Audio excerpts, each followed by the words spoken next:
नमस्ते।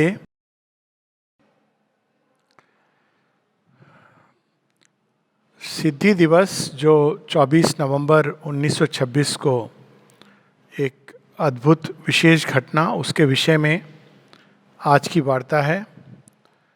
कोई भी घटना, वास्तव में संसार की कोई भी घटना, उसका हम जो अंतिम बिंदु देखते हैं वो तब तक नहीं स्पष्ट होती जब तक हम उसका प्रारंभिक बिंदु नहीं जान लेते हैं। इसीलिए जैसे कि यदि मृत्यु को समझना है तो जन्म को समझना आवश्यक है, बुद्ध को समझना है तो कोई मेथड टेक्निक, लास्ट में उनको एनलाइटनमेंट हुआ, ये नहीं। बुद्ध की व्यथा, बुद्ध की करुणा, बुद्ध की खोज, इसको हमको समझना है। गीता को समझना है तो हमें फिर उस समय के परिप्रेक्ष्य को, उस समय की आवश्यकताओं को, अर्जुन की पुकार को और रणभूमि के चित्रण को, इन सबको समझना है। तो श्री अरविंद जो सिद्धि दिवस की हम बात करते हैं, यूँ तो बहुत ही सरल है, बहुत जगह चर्चा होती है, एक कोटेशन चला जाता है, the descent of Shri Krishna into the physical, और स्पष्ट है कि कई बार ये जिज्ञासाएं उठती हैं कि इसका क्या अर्थ हुआ, सिद्धि शब्द का क्या अर्थ है, क्योंकि श्री अरविंद ने शब्दों का बहुत ही सटीक चयन किया है। जैसे इस शब्द को हम देख लें, सिद्धि, सिद्धि का अगर एक जनरल अर्थ देखें तो एक साधारण अर्थ होता है उसका किसी चीज को प्राप्त करना। तो उस सेंस में योग में अनेकों अनेकों सिद्धियों की बात हुई है। किसी भी आप ट्रेडिशनल योग को लें, अष्ट सिद्धियों की बात हुई है जो प्राण जगत की चीजें हैं, जहाँ पर लघिमा, महिमा, गरिमा, अनिमा, उत्थापन, ये इत्यादि की बात होती है। लेकिन ये इन सिद्धियों की बात श्री अरविंद नहीं कर रहे हैं। बैकग्राउंड ये है, थोड़ा सा अगर हम उसको देखें, श्री अरविंद की साधना का प्रारंभ वास्तव में एक शाक्त के रूप में हुआ है। कैसे प्रारंभ हुआ उनकी साधना का प्रारंभ? एक तो उन्होंने एक नागा सन्यासी को देखा कि उसने पानी को कुछ मंत्र द्वारा पानी को काट करके भाई को पिला दिया, जिसको बहुत ही तीव्र बुखार था, और जब भाई ने पिया तो वो ठीक हो गया। तो पहली बार श्री अरविंद इस बात को देखते हैं कि योग की शक्ति का उन्होंने अनुभव किया, कि एक योग के अंदर एक शक्ति का पक्ष है। उसके बाद कुछ समय के पश्चात जब उन्होंने भारत भूमि के लिए आंदोलन में श्री अरविंद आते हैं, सचेतन योग उनका 1905 से, सचेतन योग, ये नहीं कि योग तब प्रारंभ हुआ है। श्री अरविंद की कई बहुत सारी योग की प्रारंभिक अवस्थाएं उन्होंने यूं ही पार की थी। तो 1905 की बात है जब उनके अंदर ये भाव आता है कि मुझे शक्ति चाहिए ताकि मैं अपने राष्ट्र को, इस भारत भूमि को ना केवल स्वतंत्र कर पाऊँ बल्कि एक नव निर्माण के लिए उसको प्रस्तुत करूँ, उसकी तैयारी करूँ। अब वो शक्ति कैसे मिलेगी, इसके लिए वो प्रयासरत रहते हैं, और अचानक उनको पता चलता है कि एक विष्णु भास्कर लेले हैं जो एक योग दीक्षा दे सकते हैं। तो श्री अरविंद उनसे मिलते हैं, एक मीटिंग अरेंज की जाती है, और परिणाम बिल्कुल भिन्न होता है। वो जो एक्सपेक्ट कर रहे थे, एक्सपेक्टेशन ये थी कि इसके द्वारा मुझे शक्ति मिलेगी, लेकिन श्री अरविंद निर्वाण की अवस्था में प्रवेश कर जाते हैं 3 दिन के अंदर। और बाद में बताते हैं श्री कृष्ण और काली की कृपा से वो अचानक एक ऐसी अवस्था में प्रवेश कर जाते हैं जिसके लिए अनेक योगी वर्षों तक अनेक प्रकार की साधना करते हैं। तो ये अगर हम एक दृष्टि से देखें तो ये वेदांत की साधना का प्रथम चरण है। साथ ही वो अपने हृदय के अंदर वासुदेव को अनुभव करते हैं, और वहीं पर उनके समर्पण का भाव, जब लेले महाराज कहते हैं कि क्या तुम पूरी तरह अपने हृदय में जो भगवान है उनको समर्पित कर सकते हो स्वयं को, श्री अरविंद कहते हैं बिल्कुल, निस्संदेह। और उसके बाद वो जो भी कर्म करते हैं इसी समर्पण के साथ, एक जीवन मुक्त की अवस्था, और उसमें उनके सारे कर्म होते रहते हैं। और इसी वेदांत साधना का एक दूसरा चरण आता है, वो आता है अलीपुर जेल में, और वासुदेवम सर्वमिति। तो अब हम एक दृष्टि से देखें तो उन्होंने वेदांत साधना के उच्चतम शिखर पे कदम रख लिया है। लेकिन उनकी साधना कहाँ से प्रारंभ हुई थी, किस प्रयोजन से, किस अभिप्सा से? वो थी शक्ति, और वो भी कोई व्यक्तिगत लाभ के लिए नहीं। वो शक्ति चाहते थे भारत भूमि, और भारत भूमि के द्वारा जो विश्व का कल्याण होना है उसके हेतु। और 1910 में फिर एक विशिष्ट साधना के लिए हम सब जानते हैं कि वो पांडिचेरी चले आते हैं, और पांडिचेरी में 1912 में उनको परब्रह्म में 18 घंटे सतत निवास करने का अनुभव। तो अब यहाँ पे वेदांत साधना का कोई भी एक अंग नहीं है जो बचा हुआ है। और स्वाभाविक प्रश्न होता है व्हाट नेक्स्ट, इसके बाद क्या। 1913 में श्री अरविंद एक नोट लिखते हैं, जो साधना उनको दी गई है, उनको किसने दी साधना, अब ये जो साधना उनको दी जाती है वो उनके ही अंदर, उनके ही हायर सेल्फ, उनके ही अंदर, जैसे हम सावित्री में देखते हैं कि द वॉइस रिप्लाइड, तो उनके ही अंदर उन्हीं का जो वो श्री अरविंद जिन्होंने ये धरती पर एक अवतार लिया है, जैसे श्री कृष्ण जो शाश्वत सत्य हैं, सच्चिदानंद घन घनश्याम हैं, और यहाँ पर वो अवतार की लीला खेल रहे हैं, तो उसी प्रकार से वे श्री अरविंद जो शाश्वत सत्य हैं वही प्रतिनिधि बनकर यहाँ पर शरीर धारण करके, तो वहाँ से उनको एक प्रोग्राम दिया जाता है साधना का।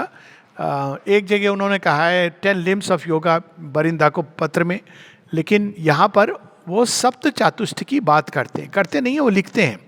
1913 लगभग, ये अप्रैल की बात है या कुछ बात की बात होगी, इसके बारे में निश्चित रूप से नहीं कहा जा सकता, लेकिन 1913 में उनको ये पूरा प्रोग्राम दिया जाता है जिसको सप्त चातुष्ट कहा जाता है। और इस सप्त चातुष्ट में जो अंतिम अंग है उसका, वहाँ श्री अरविंद सिद्धि की बात करते हैं। तो इसके सारे जो लिम्स हैं इस प्रकार से आते हैं। इसमें प्रारंभ होता है, पहले 3 चातुष्ट हैं जिसमें विज्ञान चातुष्ट, कर्म चातुष्ट, शरीर चातुष्ट, ब्रह्म चातुष्ट, एक सीक्वेंस चलती है इसमें, और इस सीक्वेंस के अंत में आता है सिद्धि चातुष्ट। तो पहला चातुष्ट है समता चातुष्ट, समता चातुष्ट के बाद शांति, फिर विज्ञान, फिर शरीर, कर्म, ब्रह्म, और अंत में आती है सिद्धि। अब यहाँ पर सिद्धि, और इसको संक्षेप में जब श्री अरविंद सिद्धि चातुष्ट की बात करते हैं तो चातुष्ट यानी 4-fold, तो वहाँ पर ये कहते हैं इस योग के 4 जो चरण हैं, शुद्धि, मुक्ति, भुक्ति, सिद्धि, तो यानी ये जो 4 चरण हैं उसमें अंत में जा कर के, तो जिस सिद्धि की बात वो करते हैं 1926 में, ये it is the completion of a whole yoga का प्रोग्राम जो उनको दिया गया था, उसकी ये परिसमाप्ति है। और वो सिद्धि क्या है जिसकी वो बात कर रहे हैं, अगर हम उसको ध्यान से पढ़ें, वो पूरे रिकॉर्ड्स ऑफ योगा में वो सब मेंशन्ड है, तो उसमें यह है कि दिव्यता को, अगर हम उसको संक्षेप में कहें तो ये कि दिव्यता को शरीर के कोश कोश में बसाना। वहाँ शरीर चातुष्ट की बात होती है, शरीर के अंदर निरोगता होनी चाहिए, शरीर के अंदर पूरा आयु, शरीर के अंदर अंत में हर प्रकार का बल और आनंद। तो हर जगह हम देखते हैं कि वो अल्टीमेटली वो, अगर हम इस सिद्धि शब्द को अंग्रेजी में ट्रांसलेट करें तो शब्द आएगा परफेक्शन, एक प्रकार की पूर्णता। तो अब यहाँ पर हम देखते हैं कि एक तंत्र का एस्पेक्ट या शक्ति का जो एस्पेक्ट है जो श्री अरविंद खोज रहे हैं, वो प्रारंभ होता है 1913 से। और हालांकि उन्होंने अपने रिकॉर्ड्स, डायरी एंट्री शुरू कर दी थी 1909 में। ये डायरी एंट्री भी कब समाप्त होती है, पहले 1920 में माता जी आती हैं, उसके बाद उनकी डायरी एंट्री बंद हो जाती है काफ़ी समय तक, या तो बंद हो गई या जो कुछ उन्होंने अनुभव किया उन्होंने उसको बचा के नहीं रखा। ये हम नहीं कह सकते हैं कि क्या कारण था, उन्होंने लिखा नहीं या उन्होंने इस प्रकार से लिखा कि उस लिपि को जगत के सामने प्रकट नहीं किया। उसके बाद फिर से उनकी जो डायरी एंट्री शुरू होती है वो दिसंबर 1926 और 1927 नवंबर तक आकर के डायरी एंट्री समाप्त हो जाती है। स्पष्ट रूप से संकेत है कि जिस सिद्धि की बात हो रही है 1926 में, वो इस सिद्धि से कंसर्न्ड है कि जो उनको प्रोग्राम ऑफ योगा दिया जाता है वो सिद्धि उनकी परिसमाप्ति पर पहुंच जाती है। और अगर हम लास्ट एंट्रीज को देखें तो उसमें बिल्कुल स्पष्ट है, श्री अरविंद काफ़ी पहले 1915-16 में ही त्रिकाल दृष्टि की बात होती है। जितने भी हम कभी कभी सुनते हैं किसी वैदिक ऋषियों की बात जिसमें वो त्रिकाल दृष्टि की बात करते हैं, श्री अरविंद उसमें अनेकों प्रकार के आनंद, इस अनुभव की बात करते हैं। उसमें ब्रह्म की स्थापना ना केवल मन के अंदर, हृदय के अंदर, प्राण के अंदर, शरीर के अंदर, ये सारी चीज़ें उन सिद्धियों में आती है। बहुत डिटेल्ड रिकॉर्ड्स हैं, तो ये रिकॉर्ड ऑफ योगा का विषय नहीं है, इसलिए मैं बस संक्षेप में ये कहना चाहूँगा कि 1913 से, या हम एक प्रकार से कहें तो 1910 से, और एक्यूरेटली कहें तो 1912 में उन्होंने वेदांत साधना का जो अल्टीमेट संभावना है, निर्वाण, ब्रह्म निर्वाण, कॉस्मिक कॉन्शियसनेस, वासुदेवम सर्वमिति, और उसके बाद परब्रह्म, ये सारी वेदांत की सिद्धि, परिपूर्णता उन्होंने प्राप्त कर ली थी। लेकिन अब वह सत्य जो उन्होंने पाया था, जिस सत्य का दर्शन किया था, उस सत्य को अपने एक एक कण में स्थापित करना, ये उनको एक प्रोग्राम दिया गया। अब यहाँ से उनकी शक्ति साधना प्रारंभ होती है। 1913 में ये प्रोग्राम दिया जाता है और लगभग, और ये भी बड़ा सिग्निफिकेंट है अगर हम डेट्स को जोड़ करके देखें, 1913 में ये प्रोग्राम दिया जाता है। 1914 में स्वयं साक्षात माँ जगत जननी शक्ति स्वरूपा वो वहाँ पे पहली बार आती हैं। और इसीलिए श्री अरविंद कहते हैं, बड़ी एक इंटरेस्टिंग बात है, ये एक साइड में ये बात है लेकिन बहुत, ये जब जोड़ के देखें तो बहुत इंटरेस्टिंग है कि श्री अरविंद से किसी ने कहा कि कई बार लोग सोचते हैं माँ तो उनकी अनुयायी थी। श्री अरविंद जगह जगह बताते हैं कि माँ मेरी अनुयायी नहीं है, उन्होंने वो सारी चीज़ें जो मैंने प्राप्त की हैं उन्होंने प्राप्त की थी अपने यहाँ आने के पहले। और माता जी के जब हम डायरी नोट्स देखते हैं प्रेयर्स एंड मेडिटेशन में तो बिल्कुल स्पष्ट है, वो सारी चीज़ें उन्होंने सुपर माइंड, ये शब्द नहीं उन्होंने इस्तेमाल किया है लेकिन स्पष्ट रूप से वो सारे अनुभव उनको हो चुके थे, रियलाइजेशन हो चुके थे। सिद्धि शब्द रियलाइजेशन के रूप में भी यूज होता है, संसिद्धि। तो फिर माता जी के आने के बाद क्या हुआ, श्री अरविंद एक पत्र में लिखते हैं, जब किसी ने उनसे कहा कि श्री अरविंद एक भूमि पर पहुंच करके अब वो रुक गए मतलब परब्रह्म के आगे कौन सी भूमि है जहाँ पर व्यक्ति जाएगा। तो श्री अरविंद कहते हैं ये बात माता जी के आने के पहले का सच हो सकती है, लेकिन माता जी के आने के बाद मेरी साधना में 10 गुना अधिक प्रगति आई है। अब वो कौन सी साधना थी, वो साधना कर रहे थे पूरे विश्व के लिए, और विश्व से ईश्वर को, परमेश्वर को जोड़ने का कार्य तो जगन माता का है। और वो आते ही हम देखते हैं कि आर्य का लेखन, ऑनेस्टी सोसाइटी, ऑनेस्ट बिजनेस का जो प्रारंभ किया था माता जी ने, न्यू आइडिया एक ग्रुप प्रारंभ हुआ था जिसमें ये डिस्कशंस होते थे नई चेतना के बारे में। तो ये उन्होंने प्रारंभ कर दिया था जोड़ने का काम। और जैसे ही उन्होंने ये सूत्र जोड़ने के का कार्य शुरू किया, वैसे ही हम देखते हैं कि श्री अरविंद के अपने योग में एक नई छलांग आती है और वहीं से रिकॉर्ड्स ऑफ योगा का एक नया रूप प्रकट होता है। 1919 से उन्होंने प्रारंभ किए हैं records of yoga, even Pondicherry आने के पहले, लेकिन वो फ्रीक्वेंट नहीं है। यहाँ प्रारंभ करते हैं, जैसे फॉर एग्जांपल जब 1910 में आ रहे हैं तो वो कहते हैं कि अमावस्या की रात है और ये मेरे लिए बहुत शुभ है, ये काली की रात है और मेरे लिए बहुत ही अधिक महाकाली का आना बहुत ही अच्छा शुभ संकेत है मेरे लिए। इस प्रकार से उनके अनुभव हैं। लेकिन 1914 से हम देखते हैं कि रेगुलर रिकॉर्ड्स हैं, 13 से रेगुलर रिकॉर्ड्स हैं और उसमें बहुत विस्तार से है।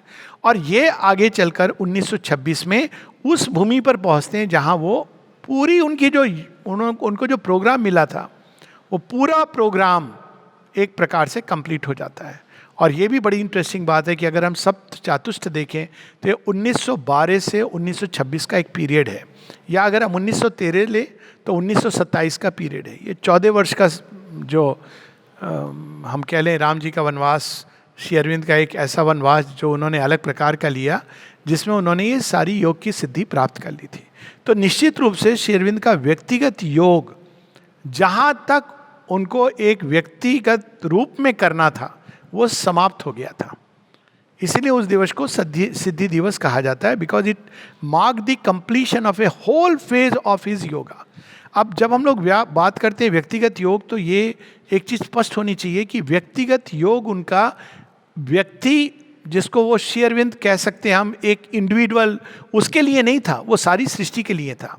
तो उस व्यक्तिगत योग के 4 मुख्य चीज़ें थी जो समाप्त हो गई थी।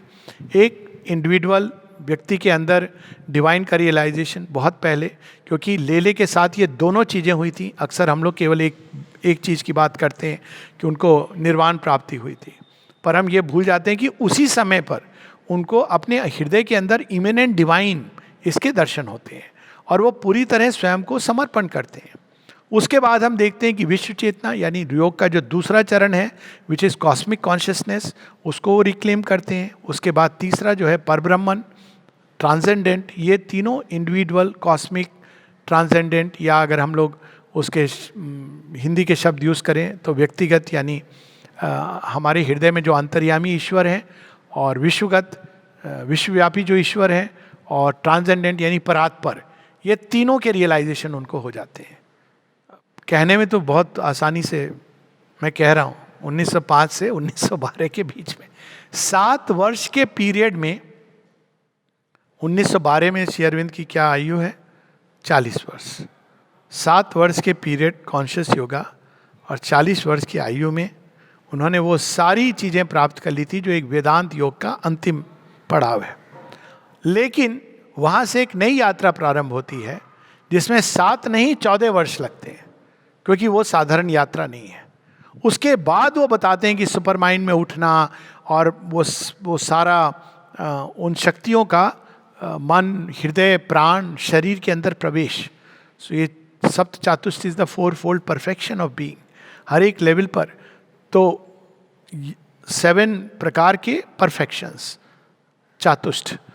तो ये एक इवेंट था, लेकिन ये इवेंट का पता कैसे चला, मार्क कैसे होता है, अब वहाँ पे बड़ी इंटरेस्टिंग स्टोरी होता है, क्योंकि इसी के बाद बाकी सारी चीज़ें प्रारंभ होती हैं।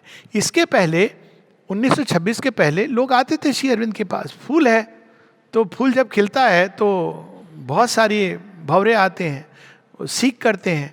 या करेक्ट उपमा लें तो सूर्य है, तो सूर्य जब बाहर निकलता है तो बहुत सारे लोग आ जाते हैं आसपास। वो अलग बात है कि वो सूर्य के प्रकाश में वो क्या करेंगे, ये सब फ्री है। तो 1926 के पहले श्री अरविंद किसी को डिसाइपल के रूप में नहीं स्वीकार करते हैं। वो लोग आते हैं, इवनिंग टॉक्स होती हैं, पास बैठते हैं, जो रिसीव कर सकते हैं रिसीव करते हैं, चले जाते हैं, आते हैं। कुछ लोग वीकेंड पर आते हैं, कुछ लगभग आसपास में रहने लगे हैं। लेकिन तब तक श्री अरविंद ऑफिशियली किसी को शिष्य के रूप में नहीं स्वीकार कर रहे थे, तब तक उनका व्यक्तिगत साधना जब तक कंप्लीट ना हो जाए। अब वहाँ से 1926 24 नवंबर के कुछ महीनों पहले, चूँकि ये लोग जो पास में थे उनके आसपास आ गए थे और उनके रहने का भी इंतज़ाम होने लगा था, माता जी आ गई थी, वो सब कुछ संभालने लगी थी, तो अचानक ये उच्चतम ऊंचाई जो है मनुष्य के चेतना के शिखर की, जहाँ तक अब तक कोई भी गया है, तो इस सिद्धि को हम ऐसे भी देख सकते हैं, the highest perfection anyone had realize so far. Shri Krishna उसके एक प्रकार से अग्रदूत हैं ओवर माइंड रियलाइजेशन के। तो वो सारा रियलाइजेशन वहाँ जो लोग थे वो उनके अंदर उतरने लगा, वो स्पॉन्टेनियसली रिसीव करने लगे, क्योंकि वो उनके सानिध्य में थे, क्योंकि उनके अंदर एक भक्ति का भाव था, क्योंकि उनके अंदर एक प्यास थी, अभिप्सा थी, और अपने अपने तरह से कोई कुछ साधना कर रहे थे। उसके पहले हम देखते हैं डायरी नोट्स, तो मेथोडिकल साधना नहीं है। कोई आता है, पवित्रता की डायरी नोट्स हैं, आप देखें कि वो उनको एक प्रकार से श्री अरविंद कुछ कह रहे हैं। दूसरा, मेडिटेशन में कैसे करूं, तो वो बताते हैं कि ठीक है तुम मेडिटेशन इस तरह से करो। कोई हैं जो माता जी से मिल रहे हैं, कुछ माँ से मिल करके कुछ सीख रहे हैं, लेकिन एक प्रॉपर तरीके से ये प्रयोग प्रारंभ नहीं हुआ है।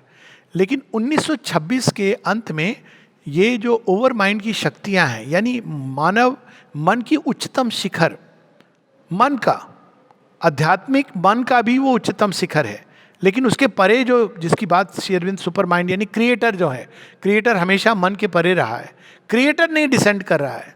क्रिएटर को हम वहाँ तक पहुँच रहे हैं। ओवर माइंड को हम इस तरह देखें कि super mind is the creator consciousness, साक्षात वो वही है सृष्टिकर्ता। तो सृष्टि का वो बिंदु जहाँ हम क्रिएटर से एक पर्दे के थ्रू आँख तो मिला सकते हैं, देख सकते हैं, दर्शन कर सकते हैं एक पर्दे के थ्रू, लेकिन वो पर्दा हट नहीं सकता है, क्योंकि यदि वह पर्दा हट गया तो उसके बाद सृष्टि में जहाँ जो वहाँ तक पहुँचा है वो बच नहीं सकता। इट विल इनवेरिएबली वो अंदर में चला जाएगा और समाप्त हो जाएगा। तो ये एक उच्चतम शिखर है। लेकिन श्री अरविंद ने खेल को बदल दिया था। अब खेल क्या हो रहा था कि क्रिएटर खींचे चले जा रहे थे। क्यों आ रहे थे खींचे हुए? अब मैं तो बड़े सिंपल ढंग से इसको देखता हूँ कि जब स्वयं भगवान इस भूमि पर लीला कर रहे हैं तो भगवान खींचे चले आएंगे। यही चीज़ हम श्री कृष्ण लीला में देखते हैं। जब ब्रह्मा जी को ये संदेह हो जाता है, राम जी के रामायण में देखते हैं कि वहाँ गरुड़ को संदेह हो जाता है कि ये भगवान कैसे हो सकते हैं। श्री कृष्ण लीला में ब्रह्मा को संदेह हो जाता है कि ये भगवान कैसे हो सकते हैं। तो उसी प्रकार की कोई चीज़ है कि अब जब श्री अरविंद यहाँ पर हैं, जब अवतार के रूप में वो यहाँ पर हैं, तो सृष्टिकर्ता स्वयं खींचे चले आ रहे हैं, क्योंकि वो डोर बंधी हुई है उनकी। तो वो जब खींचे चले आते हैं तो साथ में अनेकों अनेकों देवी देवता भी आते हैं। वे देवता आकर के जो आसपास शिष्य थे उनके अंदर उनका अवतरण हो रहा था और एक नई सृष्टि प्रारंभ हो रही थी धरती पर, और वो सृष्टि थी देव सृष्टि। तो देव सृष्टि में क्या था? जिस प्रकार के प्रयास पहले हो चुके हैं, वैदिक काल में एक प्रयास हुआ था जहाँ पे मनुष्य उन देव गुणों को अपने अंदर स्थापित करेंगे। हर एक जो खुला हुआ शिष्य है उसके अंदर एक देव गुण अपनी पराकाष्ठा तक पहुँच जाएगा। God of love, God of beauty, God of charity, God of harmony, God of wisdom, God of justice, ये सब उनके अंदर, इनका गॉड ऑफ फेथ, तो ये स्थापित हो रहे थे। श्री अरविंद ने ये भी कहा है 4 स्तंभ इमॉर्टैलिटी के, ये पिलर्स बन रहे थे। और माता जी उनके पास जाती हैं और उस समय की घटना का माँ चर्चा करती हैं कि उन्होंने देखा कि कईयों के अंदर अलग अलग देवी देवता उतर रहे हैं। उन्होंने पूछा उनसे, जब ये सारे देवगण उतर रहे थे, कि क्या आप लोग आप उतर रहे हो, मनुष्य को इन्फ्लुएंस कर रहे हो, क्या आप बंध जाओगे किसी मनुष्य के साथ तो काम बहुत सहजता से संभव हो सकेगा।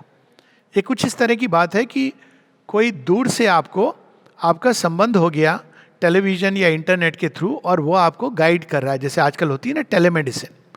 तो अमेरिका में कोई डॉक्टर बैठा है, नहीं हम रिवर्स करते हैं क्योंकि अब ज़माना बदल गया है। अमेरिका में कोई केस डील किया जा रहा है लेकिन उनको अनुभव नहीं है, वो भारतवर्ष के डॉक्टर को संपर्क करते हैं कि आप कृपया हमको बताइए, आपके यहाँ अनुभव भी बहुत है। तो भारतवर्ष का डॉक्टर उनको बता रहा है कि भाई आप ऐसे करो वैसे करो। लेकिन अगर वो कहा जाए कि नहीं आप यहाँ आके इस केस को डील करिए, तो डॉक्टर क्या कहेगा, नहीं भाई आप मुझे अगर खर्चा दे भी दोगे तो मरीज को तो लॉन्ग टर्म देखना है, ये काम मैं नहीं कर सकता हूँ। तो उस प्रकार का संबंध जुड़ गया था देवताओं के साथ कि वो अब प्रॉम्प्ट कर रहे थे, जो डिसाइपल्स थे उनके मन के अंदर, हृदय के अंदर सुंदर भाव, उत्तम विचार, ये सारे देवगुण उनके अंदर प्रकट होने लगे। तो माता जी जाती हैं श्री अरविंद के पास। जब इन्होंने इन सारे देवताओं से पूछा कि आप बंधना चाहोगे, तो सब देवताओं ने कहा नहीं हम नहीं आ सकते। ये बहुत भारतीयों ने कहा हम अमेरिका नहीं जाएंगे, वहाँ खान पान कुछ भी अच्छा नहीं है, हम भारत छोड़ करके नहीं जाएंगे, हमको भारत में बहुत आनंद आता है। ये कहानी का थोड़ा एक भविष्य की कहानी है, ऑलरेडी प्रारंभ हो गई है। लेकिन श्री कृष्ण ने कहा नहीं मैं तो जाऊँगा। और उस समय माँ देखती हैं कि श्री कृष्ण ने स्वीकार किया और श्री कृष्ण श्री अरविंद के शरीर के साथ बंध गए। अब कैसा बंधे तो एक हो गए, कोई श्री कृष्ण के साथ बंधेगा तो भेद क्या रहेगा, एक हो गए। अब ये जो श्री कृष्ण श्री अरविंद के साथ एक हुए, ये कौन से श्री कृष्ण हैं? यदि हम बात करें कि भाई वो पुरुषोत्तम स्वरूप, तो वो तो श्री अरविंद ने भी वो रियलाइज कर लिया था, तो वो तो एक योगियों ने रियलाइज किया है, तो उनकी बात नहीं हो रही है। बात यहाँ हो रही है जो उन्हीं पुरुषोत्तम ने जब श्री कृष्ण के रूप में अवतार लिया, जो आनंद घन घन श्याम है, आनंद लोक के जो अधिष्ठाता देव हैं, और उन्होंने अवतार लिया था। तो जब अवतार लेते हैं तो एक ओर तो वो उनका ईश्वरीय एस्पेक्ट रिप्रेजेंट करते हैं, और दूसरी ओर वे मानव रूप में एक ह्यूमन पर्सनैलिटी जिसको वो दिव्यता से स्पर्श करके वो क्रिएट होती है। यानी अवतार का, जब अवतार की भी एक पर्सनैलिटी होती है, इसीलिए श्री कृष्ण और श्री राम और बुद्ध ये अवतार हैं लेकिन अलग अलग हैं, इनकी पर्सनालिटीज अलग हैं। पर्सनालिटी किस तरह की है उनकी, व्यक्तित्व वो उस काम के अनुरूप है जो वो करने के लिए आए थे। तो श्री कृष्ण की जो धरती पे, जिसको हम कह सकते हैं अवतारिक पर्सनालिटी, वह व्यक्तित्व जो उन्होंने धारण किया था धरती पर अपनी लीला के लिए, वो अब पूरी तरह श्री अरविंद के साथ आत्मसात हो जाता है। इसका क्या अर्थ हुआ? इसके 3 अर्थ होते हैं। एक, अब तक जो युग चला था श्री कृष्ण के बाद, वो श्री कृष्ण चला रहे थे। एक लंबा अंतराल द्वापर के अंत से घोर कलयुग तक, ये पूरा अंतराल हम देखते हैं कि श्री कृष्ण का युग था। और श्री अरविंद इसकी पुष्टि करते हैं कि श्री कृष्ण के प्रताप के कारण जो उन्होंने अर्जुन में श्वास भरा था, वो श्वास उनका श्री कृष्ण का, वो अर्जुन के बाद अनेकों राजाओं और योद्धाओं के द्वारा, जिनके नाम श्री अरविंद पासिंगली मेंशन करते हैं, जो हम लोगों को हिस्ट्री टेक्स्ट बुक में नहीं पढ़ाए जाते हैं, क्योंकि हम लोग तो केवल बाबर अकबर के दीवाने हैं। तो वो सारे योद्धाओं का अब थोड़ा सा इसका एक वो आ रहा है, ये श्री कृष्ण की विभूतियाँ थे, उन्हीं का श्वास था। उन्हीं के श्वास से, हालांकि माँ भवानी के शिवाजी नायक थे, विभूति थे, लेकिन श्री कृष्ण का श्वास था। शिवाजी कौन है? गीता का साक्षात उदाहरण है। और ऐसे अन्य, महाराणा प्रताप कौन है, अनेकों अनेकों राजा जिनका नाम श्री अरविंद लेते हैं, विक्रमादित्य जो एक पूरी लीनियज है विक्रमादित्य की। फिर अब फिल्म आ रही है चोला किंग्स और अजात शत्रु, अनेकों अनेकों ऐसे राजा जिनके अंदर श्री कृष्ण का श्वास, और वो तब तक चलता रहा। श्री अरविंद बताते हैं कब ये श्वास श्री अरविंद श्री कृष्ण का जा करके उनका जो काम था एक परिसमाप्ति पर पहुंचता है, जब झांसी की रानी को अग्नि दी जाती है। She is the last remnant, जिसको हम कहते हैं, जिसने गीता को धारण किया था। और वास्तव में अगर हम देखें तो 1857 के बाद में एक लंबा समय जब भारत के अंदर स्वतंत्रता संग्राम एक बिल्कुल एक लगता है कि तमस में चला गया है, अब एक नया युग प्रारंभ हो रहा है और उस युग को श्री कृष्ण को सौंपना है। प्रतीक्षारत हैं, श्री अरविंद आ गए हैं। अब उन्होंने श्री अरविंद को, वो जानते हैं कि अब वो आ गए हैं, उनकी पुकार पर 15 साल का अंतराल है झांसी की रानी और श्री अरविंद के आने के समय, और इस बीच में श्री रामकृष्ण परमहंस और स्वामी विवेकानंद को तैयार कर रहे हैं to take the interim period. और उस समय श्री अरविंद का शुरू से ही श्री कृष्ण, कई चीज़ें होती हैं जो ऐसे लिखी नहीं जाती हैं पुस्तक में। लोग कहेंगे श्री अरविंद को कब उन्होंने, श्री कृष्ण ने उनको कब दर्शन किए, तो अलीपुर जेल में। माँ ने श्री अरविंद के अंदर कब श्री कृष्ण देखे? जब माँ 10 साल की हैं। अगर उस तरह से देखें तो श्री अरविंद उस समय टेक्निकली इंग्लैंड में थे, लेकिन माँ ने ये देख लिया था कि ये मेरे विजन में आते हैं, ये श्री कृष्ण है और कोई नहीं है। तो एक शुरू से ही, अब ये जो अवतार थे द्वापर के, ये कलयुग में जो अवतार आ रहे हैं, जो जिनको आगे ले जाना है, कलयुग का अंत होना है और सतयुग आना है, उनको उन्होंने सौंप रहे थे, वो उनको तैयार कर रहे थे। और ये तैयारी अलीपुर जेल में बड़ी स्पष्ट होती जाती है और बढ़ती जाती है। श्री कृष्ण उनको एक नया निरुक्त देते हैं जिसके आधार पर वो वेदों का, सनातन धर्म की संस्कृति का एक नया श्वास, एक नया वर्ड, क्योंकि अब उनको उस भाषा में बोलना था जो इस युग की भाषा थी।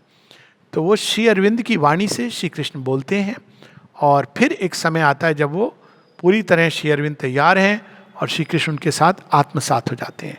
अब यहाँ सिद्धि का एक दूसरा अर्थ निकलता है।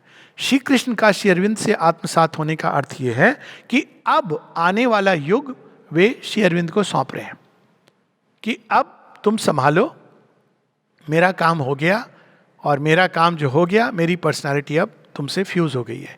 इसीलिए श्री अरविंद एक जगह कहते हैं, यदि तुम श्री कृष्ण को याद करोगे तो मुझे ही याद करोगे। एक जगह वो कहते हैं माई डबल, क्योंकि अब वो एक हैं, अब वो दो नहीं रहे। तो यदि तुम श्री कृष्ण को याद कर रहे हो तो तुम चाहो या ना चाहो श्री अरविंद का टच कहीं ना कहीं तुम्हारे अंदर आ रहा है। तो ये एक पूरी एक नए युग के प्रारंभ के पहले, it is the end of a whole age जो श्री कृष्ण लेकर के चल रहे थे। और इसका प्रमाण भी बड़े इंटरेस्टिंग है। 1926 में जब वो एक नए युग का उन्मेष करने के लिए श्री अरविंद को सौंपते हैं, श्री कृष्ण अपना सब कुछ, यानी एक हो जाते हैं। एक जगह श्री अरविंद यहाँ तक लिखते हैं जिससे किसी के मन में कोई डाउट ना रह जाए, सहानादि का पत्र है, कि मैंने अपने एक दर्शन में देखा, इनर विजन में देखा, आत्मदर्शन में, कि श्री कृष्ण जाके आपसे जुड़ जाते हैं। ये कैसे संभव है? क्योंकि वो कृष्ण भक्त थी और फिर श्री अरविंद की भक्त हो गई। तो श्री अरविंद का एक पत्र है, अब ये देखिए प्राइवेट लेटर है, ये श्री अरविंद किसी को, दुनिया को नहीं बता रहे, लेकिन वो प्राइवेट लेटर अब पब्लिक है क्योंकि सहानादि की मेमोरीज में है। तो श्री अरविंद कहते हैं, who else but Krishna can unite with me. तो अब यहां से एक नए युग की प्रारंभ होना है, और उसका भी हम प्रमाण देखते हैं कि एक और उस समय के बाद से 1926 24 नवंबर जब ये घटना होती है, अब श्री अरविंद डिसाइपल्स स्वीकार करना प्रारंभ करते हैं। तो आप देखिए उसके पहले डिसाइपल्स आश्रम ये नहीं है। जब किसी ने पूछा कि श्री अरविंद आश्रम का प्रारंभ कब हुआ, तो श्री अरविंद कहते हैं ऐसे कोई डेट नहीं थी, ऐसे नहीं हुआ कि आज के दिन हम आश्रम का प्रारंभ कर रहे हैं, स्थापना कर रहे हैं। इस तरह से कोई भी कार्य आश्रम में नहीं हुआ है, चित्त तपस के प्रभाव से हुआ है। लेकिन फिर लिखते हैं, but you can say that 24 November 1926 is the day when the ashram started. But you can say, क्यों? क्योंकि उस दिन से श्री अरविंद, अब ये पूरा एक पूरा फेज योग का समाप्त हो जाता है, जिसमें वेदांत और तंत्र दोनों की साधना परिसमाप्ति पर जहां तक श्री अरविंद इस युग प्रणेता के रूप में ले जा सकते हैं, उन्होंने कंप्लीट कर ली है। लेकिन अब जो काम है वो ज़्यादा कठिन है, क्योंकि अब उनको तैयार करना है पूरी मानव जाति को, उन लोगों को जो एक सैंपल तैयार हैं, जो एक ह्यूमैनिटी के रिप्रेजेंटेटिव हैं, उनको तैयार करना है। तो अब वहाँ पर हम देखते हैं श्री अरविंद का master of yoga, integral yoga और अवतार के रूप में एक रोल हम देखते हैं। तो अब जैसे ये कार्य प्रारंभ होता है, नवीन सृष्टि का प्रारंभ हो गया है कि ठीक है, अब सुपर माइंड को आना है और स्थापित होना है आप सब में, क्योंकि अब रास्ता खुल गया है। जब तक वो हाईएस्ट जो अब तक हो चुका था वो श्री अरविंद के साथ आत्मसात नहीं होता, तब तक सुपर माइंड एक ड्रीम रहता। व्यक्तिगत रूप से श्री अरविंद उसके अंदर प्रवेश कर रहे थे, उसकी धाराएं उतर रही थी, किंतु इसके बाद ये स्पष्ट हो गया कि अब सुपर माइंड का आना सर्टेन है। तो तब हम देखते हैं कि श्री अरविंद पीछे चले जाते हैं पाशर्व में और माता जी को सामने कर देते हैं, क्योंकि अब माता जी का रियल रोल है, she has to become the mediatrix between the supreme and the earth. यही उनका रोल है। हर जगह हम देखते हैं, माता जी की प्रार्थनाओं में ये देखते हैं। तो अब वो सामने आ जाती हैं, डिसाइपल्स आ जाते हैं। तो 24 नवंबर 1926 को दूसरी या तीसरी जो घटना होती है वो ये घटना होती है कि अब ये कलेक्टिव योगा प्रारंभ हो जाता है। जो श्री अरविंद का इंडिविजुअल योग है, व्यक्तिगत योग है, वो समाप्त हो गया है, वो अपनी पूर्णता को पा चुका है। और इस पूर्णता के बाद अब ये एक सामूहिक योग के रूप में प्रकट होने लगता है। और स्पष्ट है कि जो शक्तियां हैं वो ये नहीं चाहती थी। और उसके बाद का जो काल है 1950 तक का बहुत भीषण काल है, खासकर 1938 के बाद भीषण काल है। और ये काल 1950 तक चलता है। 1950 के बाद हम देखते हैं कि लगभग 1960 तक संसार एक ऐसी कगार पर खड़ा है जहाँ पता नहीं कि क्या हो सकता है। लेकिन 1960 के बाद वो नए युग का प्रारंभ होता है, लेकिन वो एक अलग चर्चा का विषय है। तो 24 नवंबर 1926 को जो घटनाएं होती हैं वो एक लंबे योग यात्रा, अभिप्सा या श्री अरविंद का जो अवतारिक कार्य है जिसके लिए वे आए हैं, वो मिशन की फुलफिलमेंट का एक बहुत महत्वपूर्ण पड़ाव है। अगर 24 नवंबर 1926 नहीं होता तो सुपरामेंटल योग केवल एक व्यक्तिगत रूप में रह जाता। माँ श्री अरविंद तो उसको प्राप्त कर लेते, लेकिन उस चीज़ को वे सब लोगों के साथ कनेक्ट नहीं कर पाते। यही चीज़ जो अंतिम पार्ट था इस योग का, वो रिकॉर्ड्स ऑफ योगा में है। अंत में कौन सी सिद्धि बची है?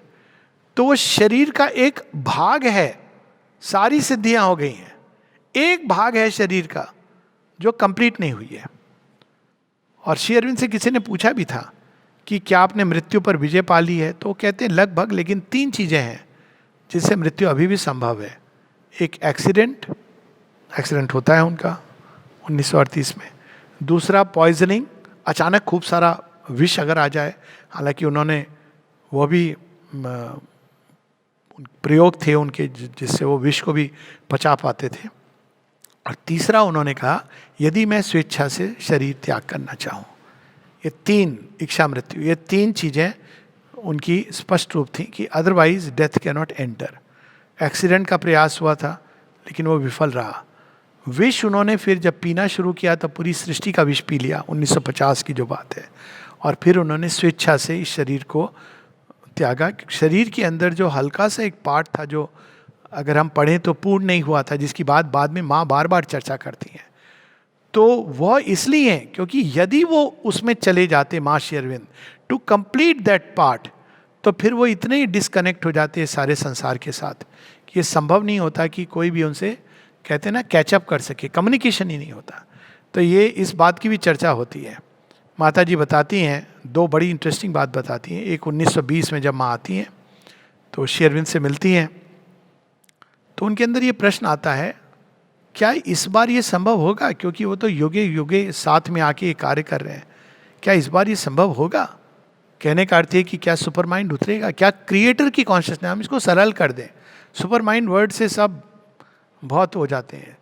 क्रिएटर बिना किसी वेल के, बाकी इस जगह भी क्रिएटर है लेकिन वेल के साथ है। मन, प्राण और शरीर की वेल्स हैं। काम तो क्रिएटर ही कर रहा है, मनुष्य को ये इल्यूजन है, तुम्हार कर्म तुम ही करो माँ, लोके बोले कौरियामी। सच तो यही है, हमेशा का सत्य है, लेकिन वो वेल निम्न प्रकृति के थ्रू कर रहा है, छिपा हुआ कर रहा है। मनुष्य को अहंकार बोध है कि मैं कर रहा हूं, पर कर वो ही रहा है। अब वो खुले में आ गया है, ये सारे पर्दे हट गए हैं। तो क्रिएटर और क्रिएशन का मिलन, यही तो परिसमाप्ति है। अगर 24 नवंबर का हम देखते हैं, बड़ी इंटरेस्टिंग, जो श्री अरविंद और माता जी दर्शन देने के लिए बैठे, तो पीछे में एक पर्दा था, पर्दे पर वो 3 ड्रैगन्स हैं, और वो ड्रैगन, अब अगर आप देखें तो अंत में जो लास्ट ड्रैगन है वो पहले ड्रैगन की, या जैसे भी हम देख लें, क्योंकि ये तो नंबरिंग के हिसाब से उसकी पूंछ के पास है। तो इसकी बात श्री अरविंद माता जी ने बताई है। अब ये it is like serpent eating its own tail, और माँ कहती है इसका अर्थ जो है बड़ा सांकेतिक है। इसका अर्थ ये है कि सुप्रीम क्रिएटर जिससे ये सब कुछ प्रारंभ हुआ है और निश्चेतना में गया है, ये वापस जड़ तत्व उठता हुआ वापस क्रिएटर के पास चला गया है। That is the symbol of the 3 dragons. 3 dragons कौन से हैं? माइंड, लाइफ और बॉडी के, और वो अंत में आकर के वापस क्रिएटर के पास पहुंच गए हैं। तो बहुत ही इंटरेस्टिंग घटना है ये। उन्होंने सांकेतिक रूप से बैकग्राउंड में जो कर्टेन था उसके ऊपर ये चित्र छपा हुआ था। तो ये एक घटना जिसमें आगे का मार्ग खुला श्री अरविंद अवतार के रूप में इसके बाद, और मास्टर ऑफ इंटीग्रल योगा के रूप में। उसके पहले वो योग योगेश्वर तो थे ही, पर किसी को बता नहीं रहे थे। गीता के योग के सिद्ध थे, जीवन मुक्त थे, ब्रह्म निर्वाण प्राप्त कर लिया था, लेकिन इंटीग्रल योग के मास्टर के रूप में, योगी के रूप में जिन्होंने ये नया पथ दिया, 1926 के बाद हम देखते हैं। उसके पहले संकेत हैं, स्पष्टता से नहीं है। और साथ ही हम देखते हैं 1938 के बाद अवतार। तो ये एक ऐसी घटना है जो ये ट्रांजिशन को मार्क करती है, और इसके साथ ही आश्रम का प्रारंभ होता है। लेकिन एक और घटना होती है जिसका वर्णन आवश्यक है।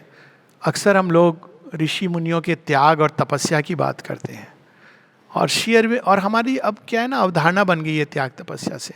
त्यागी कौन है? जो घर छोड़ करके चला गया। वैसे देखा जाए तो श्री अरविंद भी घर छोड़ के चले गए उस क्राइटेरिया से। अब परिग्रह था ही उस समय के हिसाब से, तो ये तो घर वो रेंट पर बाद में माने इसको एक्वायर किए प्रॉपर्टी। तो उस सेंस में हम त्यागी उसको समझते हैं जिसने अपने वस्त्र सारे छोड़ करके और जंगल में चला गया। अरे बड़े त्यागी हैं। श्री अरविंद जब कलकत्ते में थे, लोग उनको त्यागराजन कहते थे। और तपस्या से हम समझते हैं कि वो एक बैठ के आंख मूंद करके, बगल में दंड पड़ा हुआ है, एक कमंडलू है। ये हमारा दोष नहीं है, ये टेलीविज़न का दोष है कि उसने ऋषियों को ऐसी इमेज पेंट की है कि अब अगर असली ऋषि हमारे बीच में आ जाए तो हम उसको पहचानेंगे नहीं। और बहुत सारे लोग जो मिथ्या ऋषि होंगे, वो केवल वस्त्र उनको बदलने हैं और हम समझेंगे कि ये ऋषि हैं। ये एक युग का दोष है और एक टेलीविज़न की महानता है। खैर जो भी है, तो श्री अरविंद की त्याग और तपस्या जो एक अंतिम घटना होती है उस समय, वो ये है कि उनकी तपस्या के परिणाम से, जो तपस्या उन्होंने 1913 में एक नई तपस्या प्रारंभ की थी, वो पूरी जो उनकी तपस्या है वेदांत की कंप्लीट, वो उसको एक तरफ रख देते हैं। ये एक अद्भुत त्याग है। जब 1910 में वो आते हैं, बरिंदा उनसे एक बार पूछते हैं कि आपने ये सब प्राप्त कर लिया, आप क्यों जा रहे हो? तो वो कहते हैं, मेरा ये मानना है कि एक साधारण वेदांतिन, एवरेज वेदांतिन, वो कहता है कि उसने ईश्वर को प्राप्त कर लिया है, लेकिन वास्तव में उसने ईश्वर के वस्त्र के एक भाग को छुआ बस है, या उसने एक हरिड ग्लिम्स देखी है। का एक पत्र है, और वो कहते हैं कि इस तरह का उन्माद जिसको लोग भक्ति समझते हैं, ये मुझे नहीं क्रिएट करना है। मैं एक ठोस आधार पर एक नई सृष्टि चाहता हूँ जिसका कभी विलय ना हो सके, यानी जिस प्रलय की संभावना ना हो। साइकिल अब प्रोग्रेसिव वेव में बदल जाए। तो वो सब कुछ वो एक तरफ रख करके एक बिल्कुल नई साधना, it is like a child he becomes. अगर आप देखें सप्त चातुष्ट को पढ़ें, तो जब पढ़ते समता चातुष्ट तो लगता है श्री अरविंद तो समता उनसे अधिक कौन कर सकता है। जो अलीपुर जेल में, उसके पहले जब इतना सुख वैभव है, यानी बाहरी वैभव है, और बाद में अलीपुर जेल में, अब और क्या समता बची है प्रभु। लेकिन तब हम देखते हैं कि समता की सिद्धि क्या होती है, समता की परिपूर्णता क्या होती है। शांति चातुष्ट है उसमें, श्रद्धा, ये क्या चीजें हैं। और उसमें हम देखते हैं ब्रह्म चातुष्ट क्या है, कर्म चातुष्ट क्या है, ये कर्म की परफेक्शन क्या है। कर्म की परफेक्शन एक एक गति के अंदर ब्रह्म ही फ्लो कर रहा है और कुछ नहीं है। और वो बताते हैं उन सब का बहुत विस्तार से वर्णन। वो एक नए सिरे से साधना प्रारंभ करती हैं। कई बार हम श्री अरविंद के बहुत इससे प्रेरणा मिलती है, क्योंकि कई बार लोग हतोत्साहित हो जाते हैं, अरे हमने इतने साल प्रयास किया, अब हम तो यहाँ आके अटक गए। अब श्री अरविंद क्या करते हैं, जब अटक जाते हैं तो वो एक नए सिरे से प्रारंभ करते हैं। कोई चीज़ है जो छूट गई है उसको पिकअप करते हैं। ये एक बहुत अद्भुत बात है और ये अपने आप में एक विषय है चर्चा का कभी और। तो ये एक नए सिरे से प्रारंभ करते हैं। फिर जब वो उसके शीर्ष पे पहुंचते हैं तो ये अब नहीं कि अब मेरी तो इंडिविजुअल साधना पूर्ण हो गई, वो लास्ट में वो त्याग करते हैं। माता जी उनसे जब पूछती हैं इस बार क्या ये संभव होगा, श्री अरविंद कहते हैं यस, और वो देखते हैं कि सुपर माइंड उतरना प्रारंभ हो जाता है। 1920 की ये बात है। किस दिन ये घटना हुई है ये कहना मुश्किल है, पर 24 अप्रैल के बाद की ये बात है। और माता जी इसकी चर्चा 1930 की वार्ता में करती हैं। लेकिन ये घटना पहले की है कि जब मैं आई, मैंने श्री अरविंद से पूछा और मैंने देखा उनके शब्द में कितनी पावर थी कि जो वो कहते थे। अब अक्सर लोग कहते हैं कि शब्द की शक्ति का क्या अर्थ है। हम लोग ये कल्चर में बड़े हुए हैं कि एक ब्राह्मण भी कह देता था, श्राप दे देता था। अच्छा देखिए, ब्राह्मण ही श्राप देता था। कभी आपने सुना नहीं होगा कि राजा ने श्राप दे दिया, क्योंकि ब्राह्मण ने शब्द की शक्ति को संग्रहित किया था। आशीर्वाद भी ब्राह्मण देता था। राजा के पास कोई आशीर्वाद लेने नहीं जाता था, पांव छूने नहीं जाता था। राजा के पास जाते थे कि मुझे नौकरी दे दो, धन संपदा दे दो। लेकिन ब्राह्मण के पास आशीर्वाद लेने चाहते थे। अब ब्राह्मण कौन था? जिसके अंदर ब्रह्म धारण जिसने किया था, जिसने तप किया था, योगनिष्ठ था। तो उसने अपने अंदर शब्द की शक्ति, जो प्रथम स्पंदन है, इतना अधिक संग्रहित किया था कि वो जो कह दे वो सिद्ध होगा। ये हमारे परंपराओं में है, ये कोई नई चीज नहीं है। तो श्री अरविंद जब ये कहते हैं कि super mind is going to be, it is going to B.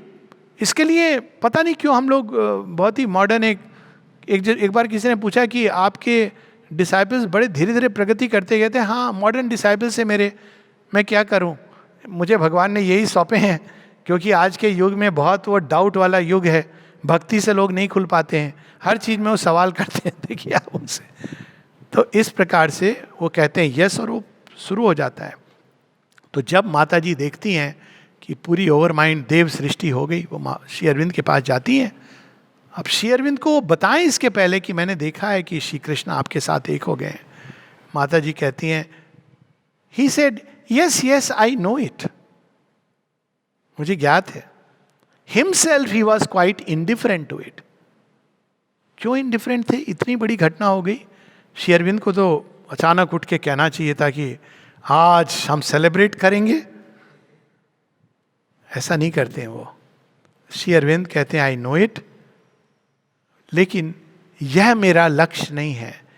यदि हम यहां रुक जाएंगे, अद्भुत देव सृष्टि की हम लोग प्रकट करेंगे, और वो देव सृष्टि बहुत बड़ा एक रिलीजन बना देगी, और 1000 वर्ष तक या कुछ हजार वर्ष तक लोग नतमस्तक होंगे। लेकिन धीरे धीरे धीरे ये क्षीण हो जाएगी। एक बार ये क्षीण होगी तो धीरे धीरे नीचे आना शुरू होगी, और वही चीज होगी जो वैदिक संस्कृति के साथ अंत में अंग्रेज, उसके पहले इस्लाम और क्रिश्चियन धर्म या मुस्लिम सभ्यता और ईसाई सभ्यता आई, और उनके आने से अंत में पूरा का पूरा वो सृष्टि एक प्रकार से चैलेंज हो गई। तो उसका एक अलग प्रयोजन था, लेकिन वो एक अलग विषय है ऑल टुगेदर, कि वो क्यों आए, आने से क्या उसके प्रभाव हुए और उससे क्या नई चीज़ प्रकट हुई। लेकिन ये नहीं चाहते थे वो। अब श्री कृष्ण ने, देखा जाए तो 4000 वर्षों तक उन्होंने भारत भूमि को संभाला। आप देख लीजिए, श्री कृष्ण के आने के बाद 4005 ईयर्स, अगर महाभारत वार को ले लीजिए, और अगर आप इस्लाम के इन्वेजन 1300 अराउंड दैट पीरियड अगर ले लें, तो 3000 वर्ष प्लस। और उसके बाद भी उन्हीं की शक्ति ने इंस्पायर किया रिवॉल्यूशंस को।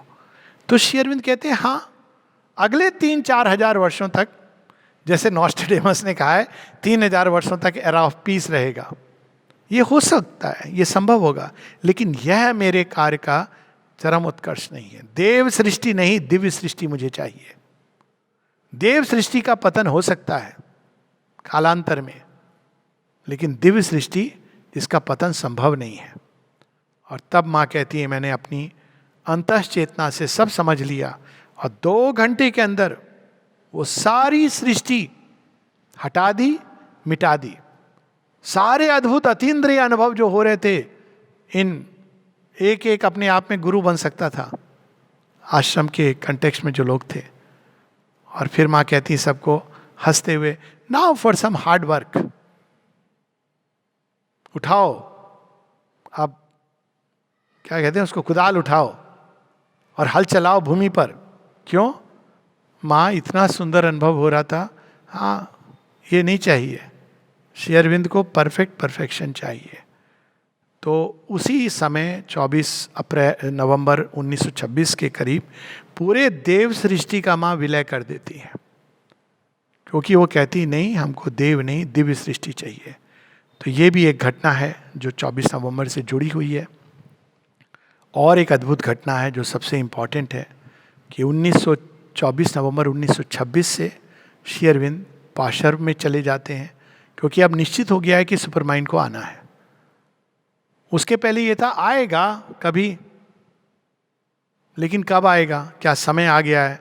अब ये स्पष्ट हो जाता है कि समय आ गया है, और वो सुपरमाइंड को उतारने में लग जाते हैं और माता जी को सबका भार सौंप देते हैं। तो एक प्रकार से उस दिन से, वैसे तो उन्होंने माँ को स्थापित कर दिया था मनुष्य की बाहरी चेतना में, जब उन्होंने इवनिंग टॉक्स में बात करते करते अचानक मदर, वो इस शब्द पे अटकते थे, ना जाने कब उन्होंने मदर कहा, कोई नहीं जानता, लेकिन मनुष्य की बाहरी चेतना में संकेत दे दिया था। लेकिन उस दिन से उन्होंने इसको, माँ हंसते हुए कहती हैं तो हम लोग उस पर ले सकते हैं, माँ चुटकी लेती हैं, कहती हैं and that was the beginning of mother कि अब से तुम लोगों को कोई भी चीज़ है माँ से संपर्क करोगे, माँ के द्वारा आओगे। यहाँ तक कि जिन लोगों को ये बात शायद कई बार अभी भी नहीं समझ आती है, यहाँ तक कि उनके जो सो कॉल्ड मित्र मोतीलाल रॉय, जिन्होंने उनको रहने के लिए, उनको लग रहा था कि अब मैं इनहेरिट करूँगा, श्री अरविंद अब मुझे सौंपेंगे। बरिंदा, जिन्होंने श्री अरविंद के लिए योगी लेले को लाए थे, उनके अपने भाई हैं। इन दोनों को जब वो मिलना चाहते थे, श्री अरविंद ने कहा go and meet the mother. इनसे ये बात सहन नहीं हुई, अरे हमारे भैया हैं, सेजदा है, हमें क्यों माँ के थ्रू जाना है? लेकिन ये एक अरेंजमेंट उन्होंने बना दिया था कि ओनली थ्रू द मदर। और बाद में उनके अनेकों पत्र हैं। तो 1926 से माँ की चेतना पूरी तरह फिक्स हो गई। मनुष्य के मन में योग का भार उन्होंने सौंप दिया, जहाँ तक मनुष्य के योग का भार है। श्री अरविंद कर रहे हैं काम विश्व स्तर पे अनेकों, वो एक अलग लीला चर्चा का विषय है जिसमें हम लोग अभी नहीं जाएंगे। लेकिन इंडिविजुअल व्यक्ति की साधना के लिए उन्होंने माँ को भार सौंप दिया। और ये एक और अभूतपूर्व घटना है जो हम देखते हैं उसके बाद। और इसीलिए 2 और चीज़ें होती हैं कि पहली बार 1927 में, क्योंकि जब नेक्स्ट ईयर है इमीडिएटली, श्री अरविंद एक लेखनी में लिखते हैं आई एम द शक्ति ऑफ श्री अरविंद, श्री अरविंदो। श्री अरविंद लिख रहे हैं, लेकिन माता जी के बिहाफ पर लिख रहे हैं। ये डिसाइबल्स को सर्कुलेट नहीं हुआ था। बहुत से लोग, ये आपको पुराने SABCL में नहीं मिलेगी शायद ये राइटिंग, आई एम द शक्ति ऑफ श्री अरविंदो, मतलब वो पूरी तरह अब आत्मसात हो गए, माँ के लिए लिख रहे हैं। नीचे श्री अरविंद का सिग्नेचर है। और दूसरी चीज है कि उन्होंने वह पुस्तक प्रकट की है, सारी उनकी synthesis of yoga, live divine, सब अनुपम है, एक से एक बढ़कर, मतलब हीरे मोती रत्न सब एक से एक है। लेकिन 1927 के बाद, जो 1927 में रादर जो उन्होंने प्रकट किया, एक तरफ उसको रख दो, तो बाद में केवल सावित्री है जो हम कहें कि क्रॉस कर सकती है, और वो थी दी मदर। तो 1926 की घटना के बाद उन्होंने दी मदर जो पुस्तक है, ये पत्र थे, इन पत्रों को एक साथ आई, आई एम द शक्ति ऑफ श्री अरविंदो। तो ये एक बहुत अद्भुत महत्वपूर्ण दिवस है। और इस पूरी गरिमा के साथ, पूरे विनम्रता के साथ और सबसे अधिक हम लोगों के लिए कृतज्ञता के साथ हमको उस दिन में प्रवेश करना चाहिए। इस सेलिब्रेशन का दिवस तो वो एक अलग बात है कि चलो आज दर्शन दिवस है, हम लोग कुछ वार्ता कर लें, कुछ थोड़ा आज सेलिब्रेट कर लें, ये तो फिर अब एक अलग रिलीजन की ओर जाने की टेंडेंसी है। परंतु जब हम इस चीज़ को समझते हैं, उसकी गहराई को, मतलब आज से हम ये जान गए 24 नवंबर से हमने क्या सीखा, श्री अरविंद के बारे में जो हुआ वो तो हुआ, लेकिन हमने ये सीखा कि हमें यदि आगे बढ़ना है, जो हम लोगों के लिए टेक होम पॉइंट है, तो हमारे लिए जो उन्होंने मूल मंत्र दिया है वो है माँ। इसी के साथ हम लोग रुकेंगे, और कोई प्रश्न है तो I will be happy to take it. ब्रह्म का अनुभव, हम कहें इसको, ये अनुभव की भूमि पर ले जाएं, क्योंकि अवधारणाओं में अगर हम जाएंगे तो फिर तो अलग अलग धाराएं निकल गई। कम से कम 3 वेदांतिक स्कूल तो हम लोग जानते ही हैं, बल्कि 6 निकले, तो वो सारे के सारे वेदांत से ही निकले हैं। तो उसमें ब्रह्म की अवधारणा और उसका सृष्टि के साथ संबंध, क्योंकि ये दोनों 2 बिंदु हैं, उससे ही निकला जो जिसको हम कहते हैं आजकल वो शुद्ध वेदांत, या जो कुछ लोग कहते हैं वेदांत की साधना, उसमें द्वैत निकला, अद्वैत निकला, द्वैत अद्वैत निकला, विशिष्ट अद्वैत निकला, सांख्य निकला। ये सारी अवधारणाएं हैं, लेकिन ब्रह्म का अनुभव तो सेम है, वो तो दूसरा हो नहीं सकता। लेकिन अद्भुत बात यह है कि श्री अरविंद इस ब्रह्म के अनुभव को इतने विस्तार में बताते हैं। पहली बार, मैंने तो इतनी किताबें पढ़ी हैं, ब्रह्म की बात होती है, और उसमें कुछ एक बातें होती हैं, एक स्टिलनेस की बात होती है, एक परम शांति की बात होती है। गीता में पहली बार हम देखते हैं वो टच आता है कि जो ब्रह्म निर्वाण को प्राप्त करता है तो वो एक महासमुद्र की तरह हो जाता है, जिसमें अनेकों धाराएं आके गिर जाएं, लेकिन उसको अंतर नहीं पड़ता है। पतंजलि योग सूत्र में समत्व योग उच्चते। लेकिन श्री अरविंद इन सबको तो लेते ही हैं, इसके बहुत आगे जाके ये क्या होता है, इसका अर्थ कि जब हम कहते हैं गीता में जो कहा गया है कि ब्रह्म ही ब्रह्म को अर्पण कर रहा है, ब्रह्म को, यानी जो हम खा रहे हैं वह ब्रह्म है, जो खा रहा है वो ब्रह्म है, जो खिला रहा है वो ब्रह्म है। तो श्री अरविंद के अनेकों अनुभव हैं। यहाँ तक कि इवनिंग टॉक्स में उनसे किसी ने पूछा कि इसका क्या अर्थ होता है कि ब्रह्म का अनुभव, तो बताते हैं कि जब मणिलाल आ रहा है तो मैं उसमें ब्रह्म को देख रहा हूं कि उसने ये रूप धारण किया है। यहां तक कि बिल्ली के अंदर, ये चीजें हम लोगों ने पढ़ी हैं, बात तो है कि भाई सब में भगवान को देखना, लेकिन उसका प्रैक्टिकल उदाहरण की जब वो बिल्ली में देखते हैं वो तो बहुत ही अद्भुत घटना है, वही सत्य है, लेकिन उसका विस्तार देखिए। बिल्ली को देख रहे हैं श्री अरविंद, और क्या देख रहे हैं उसके अंदर, वो लिखते हैं the miracle of the four footed Brahman. ब्रह्म वो बिल्ली बन गया है अब, लेकिन वहां अंत नहीं होता है। अब वो देख रहे हैं ब्रह्म को कि वह बिल्ली बना है, उसके पहले क्या है, आगे क्या बनेगा। तो उस बिल्ली के अंदर वो ब्रह्म का दर्शन कर रहे हैं, और साथ में कह रहे हैं whether she is a spirit. Spirit क्या है, कॉस्मिक कॉन्शियसनेस, ब्रह्म का ये दूसरा एस्पेक्ट है।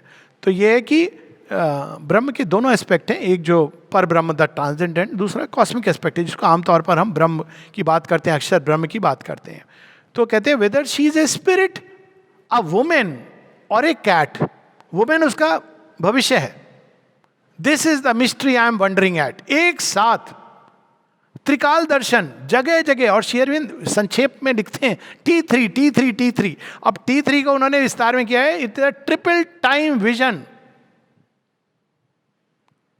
Time past, time present, time future. तो किस वाणी से कहा जाए कि श्री अरविंद क्या ब्रह्म दर्शन और ट्रेडिशनल दर्शन में क्या धारणा है। एक कहानी बस बताता हूँ आपको।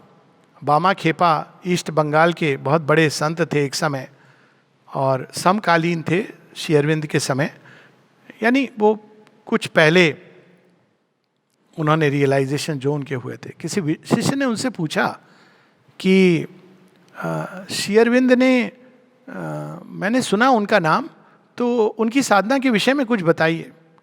बामा खेपा ने कहा कि मूर्ख, तू अपने मुंह से उनका नाम ले रहा है, विष्टा से भरे मुंह से उनका नाम ले रहा है जिनको मैंने साक्षात सूर्य के द्वार से पार जाते हुए देखा।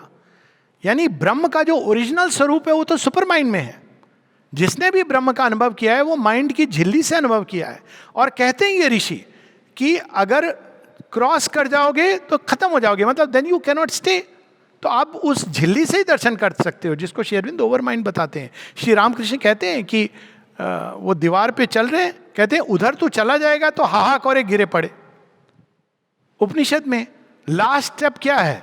हा हा हो, यू कांट डिस्क्राइब, रसो वैसा, इतना आनंद में है। तो श्री अरविंद ने उस सब को आत्मसात करके, जब किसी ने श्री अरविंद से पूछा कि ऐसा ऐसा उन्होंने कहा है, बंगाल के इन संत ने, कहते हैं हाँ उसने मुझे जाते हुए देखा था, आते हुए नहीं देखा था वापस। तो अब वैसे तो ये बहुत विस्तार का विषय है, लेकिन ब्रह्म एक्सपीरियंस इज द सेम। अवधारणाएं अलग हो सकती हैं, अवधारणाएं बहुत सारी हैं। आजकल लोगों ने उस अवधारणा को इतना रिड्यूस कर दिया है। नॉन डुअल कॉन्शियसनेस, ये मॉडर्न टर्म है, इंटेलेक्चुअल वर्ड है, जिसका ब्रह्म से कोई लेना देना नहीं है। एक इंटेलेक्चुअल कंसेप्शन है ये, जिसके लिए आपको ब्रह्म चेतना की आवश्यकता ही नहीं है।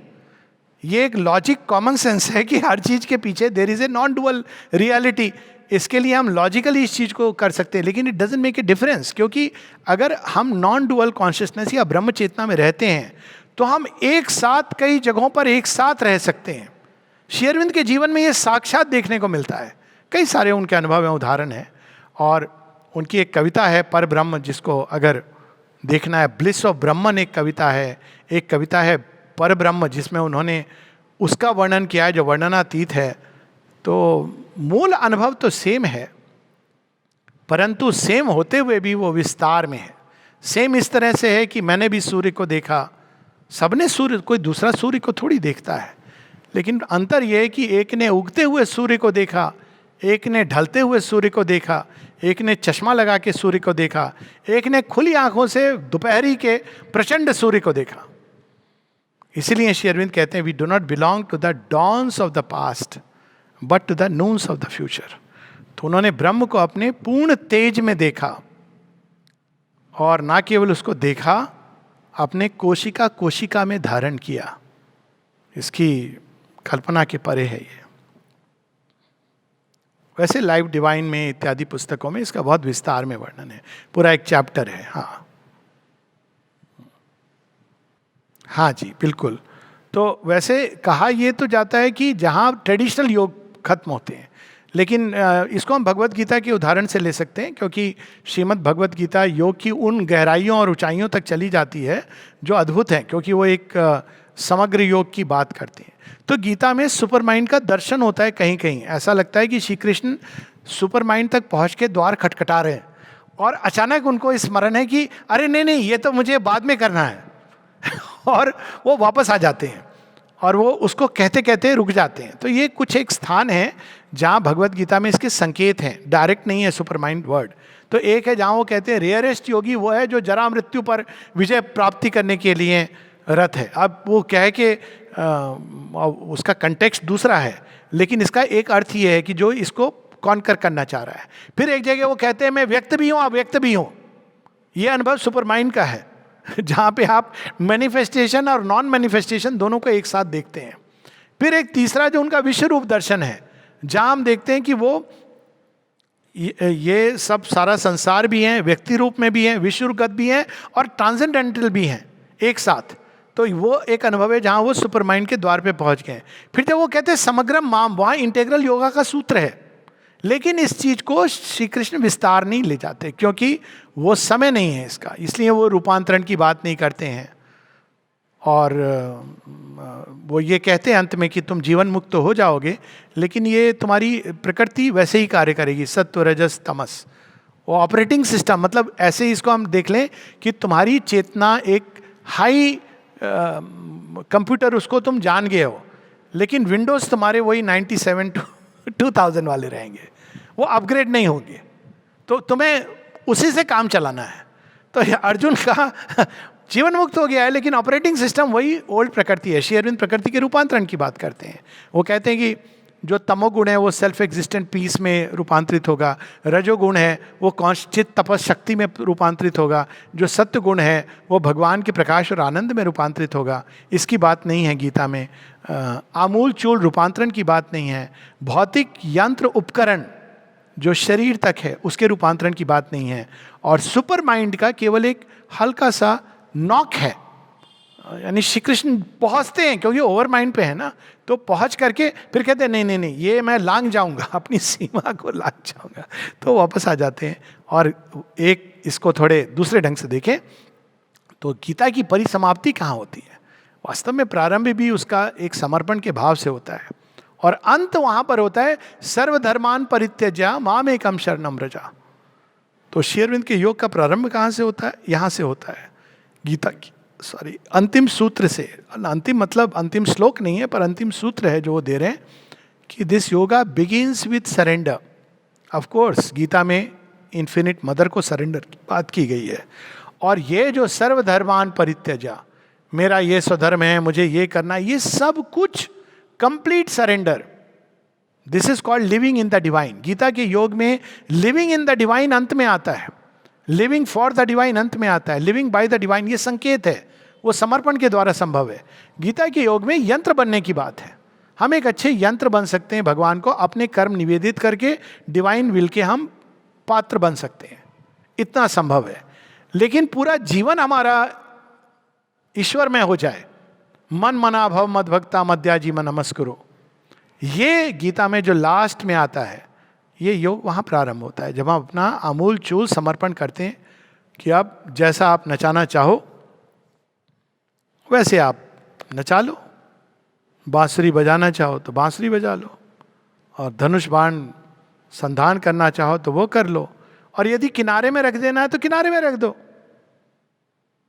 तो यस, इन दिस सेंस जहाँ भगवत गीता का अंत होता है, और जो भगवत गीता के लिए रह गया है, एक शेष कुछ है जो रह गया है, प्रकृति का रूपांतरण, यंत्र उपकरणों का रूपांतरण, शरीर का रूपांतरण, इनफैक्ट रूपांतरण की बात ही नहीं है, चेतना का अवतरण, आरोहण की बात है, डायरेक्ट नहीं है लेकिन वो इम्प्लिसिट है, लेकिन अवतरण की बात नहीं है, डिसेंट की बात नहीं है। ये सारी चीज़ें श्री अरविंद के योग में हैं।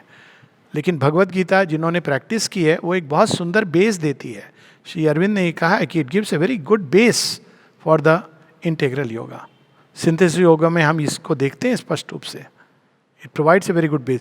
भगवत गीता में डिवाइन मदर की बात नहीं, एक बस मेंशन है परा प्रकृति जीवभूता, मेरी परा प्रकृति, तो डिवाइन मदर का मेंशन है, अम्बैश्वर्यम डिवाइन मदर।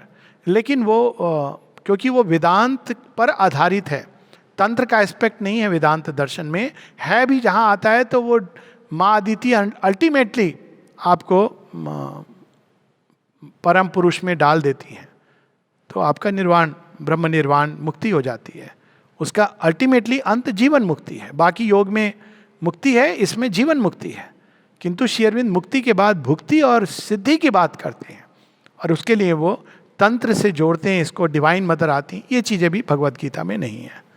तो in this sense Shri Aurobindo completes what Shri Krishna initiated, हम ये कह सकते हैं। नहीं, मैं अभी उसका उत्तर दे देता हूँ। मतलब आश्रम में तो वैसे भी कोई समारोह कार्यक्रम वगैरह नहीं होते हैं, ये केवल एक दर्शन होता है, और दर्शन में सब लोग श्री अरविंद के रूम में जाते हैं और वहाँ मैसेज कार्ड एक दिया जाता है, और बाकी सब अपना क्वाइटली जो अपना अपना व्यक्तिगत। तो उस तरह से आश्रम के अंदर कोई समारोह वो कभी भी नहीं हुआ है। ये पुरानी एक आश्रम की एक हम परंपरा कह लें या तौर तरीका कह लें। 26 नवंबर को एक घटना हुई थी 1926 को, लेकिन वो घटना एक बहुत भिन्न घटना है, और उस पर वो 24 नवंबर से डायरेक्टली रिलेटेड नहीं है। उसको डे ऑफ इमॉर्टैलिटी आश्रम में अब इसका कोई जिक्र, बहुत कम लोग इसकी बात करते हैं, तो उसको हम लोग अभी रहने देते हैं। लेकिन 24 नवंबर को केवल आश्रम में यही घटना होती है, और केवल सिद्धि दिवस को यानी श्री कृष्ण के अवतरण की बात, एक मैसेज कार्ड होता है। और ये जानी हुई बात है कि 24 नवंबर 1926 को आश्रम का भी एक प्रकार से, हालांकि कोई फॉर्मल नहीं हुई है स्थापना, पर फॉर्मल स्थापना दिवस माना जा सकता है।